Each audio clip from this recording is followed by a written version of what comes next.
Il était une fois, dans un village, une enfant est née sous un ciel silencieux. Le jour de sa naissance, personne ne chanta. Personne ne courut annoncer la nouvelle. « Encore une fille », disait-il. Dans une petite case au mur fissuré, une femme épuisée tenait son bébé contre elle, tandis qu'autour, les murmures étaient lourds comme des pierres. Dans ce village, les garçons étaient célébrés comme des héritiers, des piliers, des continuateurs du nom. Les filles, elles, étaient vues comme un poids, une charge de plus à porter jusqu'au jour où elles partiraient chez un autre homme. La petite reçut le nom de Amina, mais ce nom fut souvent prononcé avec déception. Son père, Moussa, ne la regarda presque pas les premiers jours. Il avait déjà 3 filles et souhaitait avoir un garçon cette fois. Quelqu'un pour reprendre ses terres, porter son nom, faire sa fierté. À la place, le destin lui avait offert une 4e fille. Alors Moussa se mura dans le silence et Amina grandit dans une maison où l'on apprenait très tôt à ne pas trop espérer. Sa mère, Mariama, était douce et discrète. Elle aimait ses enfants sans distinction, mais elle avait appris à aimer en silence. Dans ce foyer, aimer une fille trop fort était presque une provocation.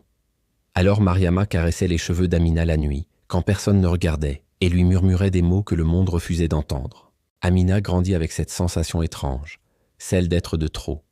Elle aidait au champ, portait de lourds seaux d'eau, s'occupait de ses sœurs plus jeunes. Elle faisait tout pour mériter une place, un regard, un mot gentil. Mais rien n'y faisait. Une fille reste une fille, répétait son père. Quand vint l'âge de l'école, seuls les garçons du village y allaient vraiment. Les filles, elles, étaient envoyées de temps en temps, jusqu'au jour où on décidait qu'elles étaient plus utiles à la maison. Amina, pourtant, aimait apprendre. Les lettres, les chiffres, les histoires, tout l'émerveillait. Elle posait des questions, observait et mémorisait. Un jour, l'instituteur appela Moussa. « Votre fille est brillante, dit-il. Elle apprend vite. Elle a quelque chose de rare. » Moussa haussa les épaules et répondit. « Ça ne sert à rien. Elle finira mariée comme toutes les autres. » Ces mots blessèrent Amina plus profondément qu'un coup. Et ce jour-là, elle comprit que si elle voulait exister, elle devrait se battre seule. Les années passèrent. Amina devint une adolescente discrète mais déterminée. Elle étudiait quand les autres dormaient, lisait des livres empruntés en cachette, écrivait ses rêves sur de vieux bouts de papier. On se moquait d'elle. « À quoi bon rêver ? Tu es une fille, disait-il. » Mais Amina gardait le silence, car au fond d'elle, quelque chose refusait de s'éteindre. Puis un jour, le malheur frappa la famille. Une mauvaise saison détruisit les récoltes. Les dettes s'accumulèrent. Moussa tomba malade et ne put plus travailler. La maison, autrefois pauvre, devint presque vide. Les murmures du village changèrent de ton. Ceux qui méprisaient Amina regardaient maintenant la famille avec pitié. Il fallut faire des choix. Moussa parla de marier Amina rapidement pour alléger la charge. Elle n'avait pas encore 17 ans. Quand Amina entendit cela, elle sentit son cœur se briser. Mais cette fois, elle ne se tut pas. « Laisse-moi essayer, papa, dit-elle doucement. Laisse-moi aider. » On rit d'elle. Que peut faire une fille ? Mais Amina avait observé et appris. Elle savait lire, compter et même écrire.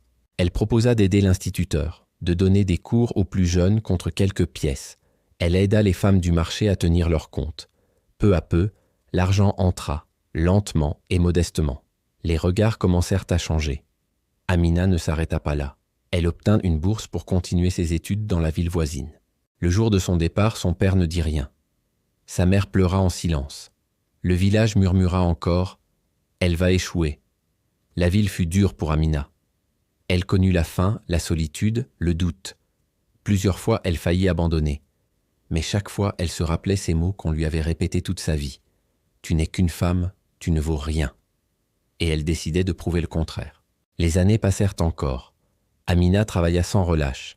Elle échoua, recommença, tomba, se releva. Jusqu'au jour où elle réussit. Elle devint enseignante, puis responsable d'un programme d'éducation pour les jeunes filles. Quand elle revint au village, des années plus tard, personne ne la reconnut tout de suite. Elle n'était plus la petite fille rejetée. Elle était une femme droite, forte et respectée. Elle racheta les dettes de sa famille, fit soigner son père, permit à ses sœurs d'aller à l'école. Moussa, affaibli, la regarda un soir et murmura, la voix brisée. « J'avais tort. » Amina ne répondit pas. Elle sourit simplement. Le village entier changea peu à peu. On parla d'elle comme d'un exemple. On regarda les filles autrement. Non plus comme un fardeau, mais comme une possibilité. Et ainsi, celle qui était née dans le rejet devint celle par qui le destin d'une famille et d'un village fut transformé. Morale. Ce n'est pas le genre qui détermine la valeur d'un enfant, mais la chance qu'on lui donne de croire en lui-même. Laisse un pouce bleu, abonne-toi et partage, car quelqu'un autour de toi peut en avoir besoin.